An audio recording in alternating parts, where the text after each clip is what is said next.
As someone who has always struggled to achieve this exact calm color, I finally figured out the best and easiest way to go about it. Just give me a few minutes of your time. I will take you through the process. It is 101% beginners friendly.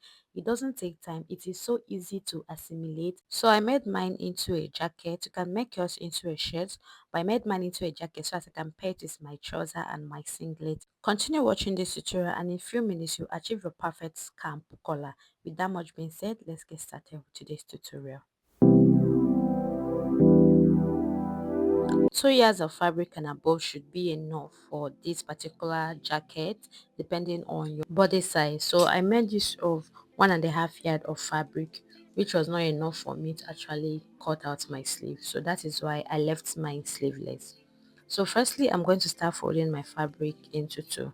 So to do this, you have to divide your largest circumference. Mine is my bust and it is 38 inches. I divided it into four. I had 10 inches and something. Then I also added 1.5 inches, which will be for my sewing or my stitching allowance.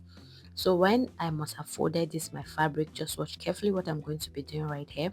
From the edge of my fabric, I'll fold in at least 3 inches. Okay, I'll fold in at least 3 inches, and I'll also retake this measurement. So you can see altogether there I had a roughly 12 inches. So I'm okay with that, and I'm going to start drafting. So remember that I folded in 3 inches, as you can see right here. 3 inches is on fold. Okay, so the next is to start drafting. Now from the top part of my fabric, I'm going to come down my 3.5 inches. Then I'll roll that into a straight line. So that will be my shoulder line. Now all my measurements will be starting from that 3.5 inches. Then from that point, now I'll get my chest line of 8 inches. I'll get my half length of 16 inches. Then this my top length is 20 inches. Then I'll add additional 1.5 inches for my folding or hemming allowance. So all these points I'll connect them into a straight line. So I'll come to that first line, which I already said will be my starting line. I'll divide my shoulder by 2. My shoulder divided into 7 inches. You can see I marked it right there. Then I connected it straight down to my chest line.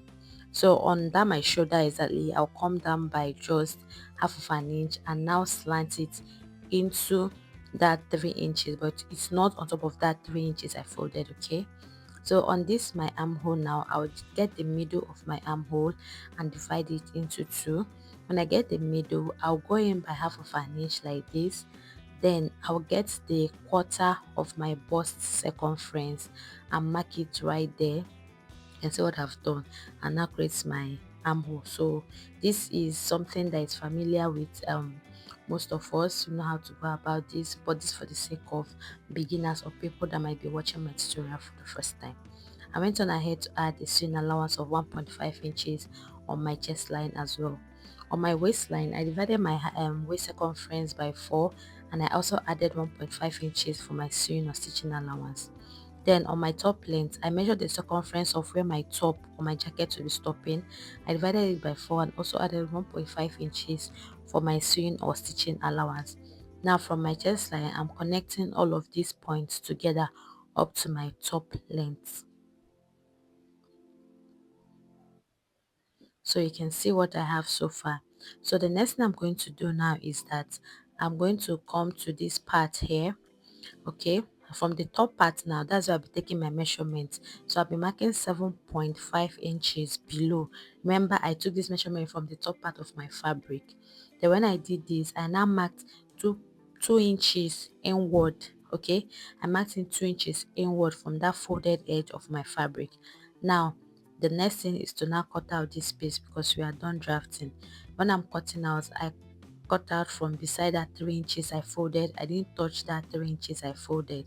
Then I cut out my shoulder, my armhole, the side, and now the base of my dress. So now I'm going to work for this body part. You know that part I marked 2 inches inside that point. Now I'm going to be slashing this and stop exactly on that 2 inches mark I have right there. You can see it right there, so I'll just stop right there.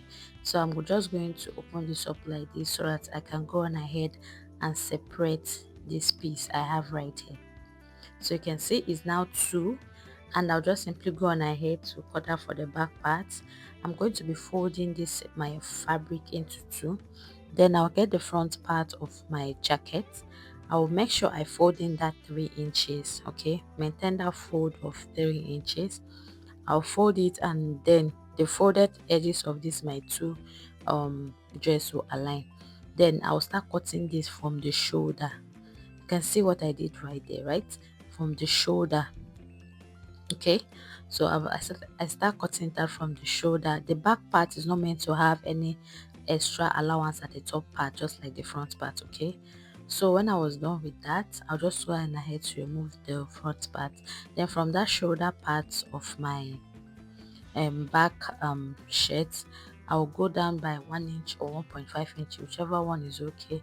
Then I'll create my round neckline. So the back jacket or the shirt is going to be a normal neckline. So that's basically it. So I'll just keep the back part aside because it's quite simple to do, so that I can finish up the front part of the jacket. So now I'll bring the two front parts together like this, right sides facing each other, and at that top part I'll just join them together like this using half of an inch. So I've gone ahead to do this, and when I open this up, this is what I have. This is the right side of my fabric. So I'm going to fold in that 3 inches, the wrong side, towards this part. So at this point, the wrong side of this my fabric of that 3 inches is facing the camera. Now you will see that that slash I have right there aligned. So I'm just going to secure it at that part. You can see the demonstration I'm giving right here. So I'll stitch it like that. Okay, that slash I made. So when I was done with that, you can see what I have. The next thing I'm going to do is to give this a slight notch. Be careful so you don't cut through your threads. Now I'm going to be turning this out to the right side of my fabric. Just watch what I'm doing right here. I'll flip this to the right side of my fabric. So automatically this notch is going to be achieved.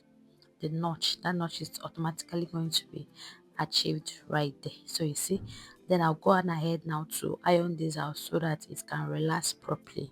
Okay,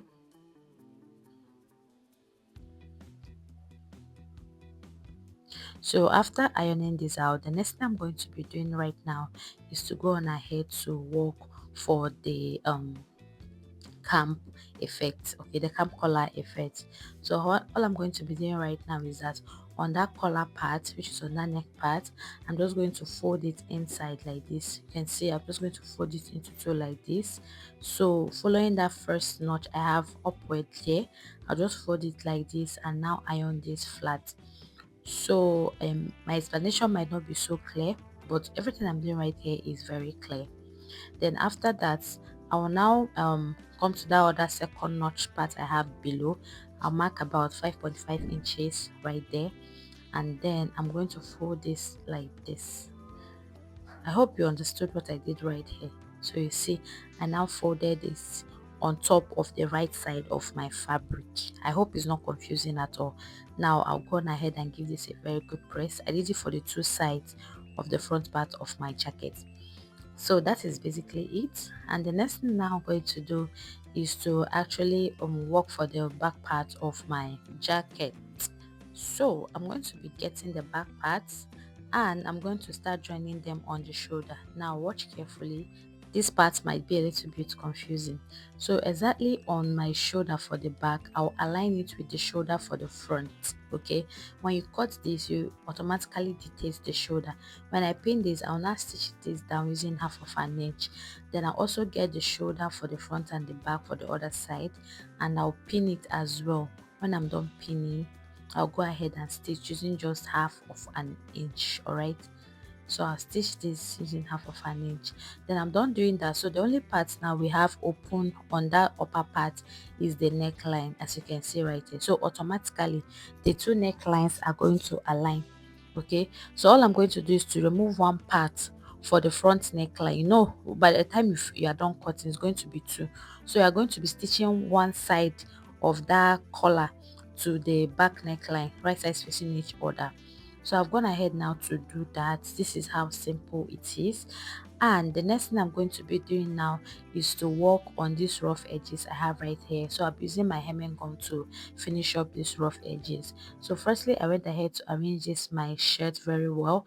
Then I'll go on ahead to iron this out so that it can be very flat. This is very simple to do, trust me. I was just so excited at the end of the day that I figured out the easiest way to go about this. So after that, now I'm just going to come to that rough part. Now this is the wrong side of my fabric, right? So that 3 inches can see is already folded inside. So all I'm going to do is to lift it up like this, put my hemming gum underneath that allowance, and then fold in at least half of an inch. So you can see what I'm doing right here. Just watch carefully. I'll fold in half of an inch exactly on top of that my hemming comb, and I'll go on ahead to iron this down. This is going to come out looking very flat. So I'll do this from this side all the way through the neckline, then to the other side of my jacket. So by the time you do this, after that, just go on ahead and run a straight stitch exactly the way you ironed. Okay, so I've gone ahead to do exactly what I just explained, and that is basically it. Go on ahead and fix any sleeve of your choice, and also don't forget to hem the base of this your jacket or your shirt. So that is all for today's tutorial. I hope you try this out, and I honestly wish to also see your result or your outcome. Thank you all so much for watching. I'll see you next time on this same channel. Have a lovely time ahead of you. Bye.